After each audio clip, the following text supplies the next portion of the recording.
Põlva gümnaasiumis saavad õpilased olla väga mitmet moodi ettevõtlikud ja üks võimalustest on ka õpilasesindus.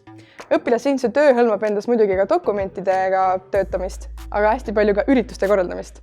Ja Põlva gümnaasiumis hästi paljud üritused ongi just õpilaste poolt korraldatud. Ja kui korralduses peaks tekkima mõni apsakas või viga või mingi selline takerdus, siis meil on alati toeks meie kooli õpetajad ja meie juhtkond ja meil on lihtsalt nii kokkuhoidev kool, et meil on nii hea võimalus siin kasvada tänu nendele võimalustele ettevõtlikuks inimeseks.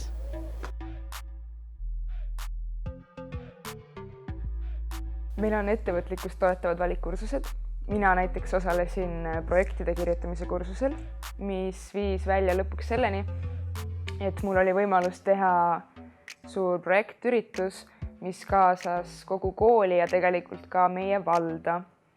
Kool oli selle korraldamisel iga kell olemas.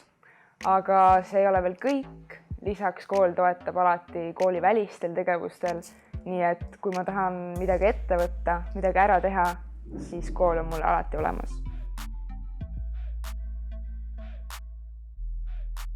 Tänu Põlva gümnaasiumi valikainete ja õpilasfirma programmiga oleme jõudnud üldse selle ideeni hakata tootma biolagunevaid joogikõrsi. Kogu kooli keskkond ning õpetajad on andnud meile väga palju vabadust, kuigi olnud samaaegselt ka meile toeks, et see idee ellu viia.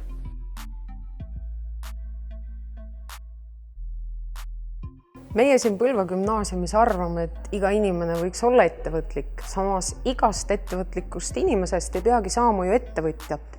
Aga iga ettevõtlik noor on tulevases elus palju julgem, ta julgeb riskida, ta on uudishimulik, ta julgeb väga paljusid asju algatada ise ja välja mõelda. Ta on selline hästi aktiivne ja tore inimene kindlasti tulevikus. Et meie siin Põlva gümnaasiumi õpetajatega toetame igati oma õpilaste ettevõtlikkust. Et üks valdkond on see, et valikainetena pakume näiteks võimalust õppida majandusõpetust, ettevõtlusõpetust, turundust ja siis veel finantsmajandust ja investeerimist. Ja muidugi on meil päris pika traditsiooniga õpilasfirma programm ja meil õpetajatena on väga hea meel, et meie kooli õpilased on niivõrd aktiivsed ja võtavad nii palju tegemisi enda kanda, et oma elu tegelikult koolis ise huvitavamaks muuta.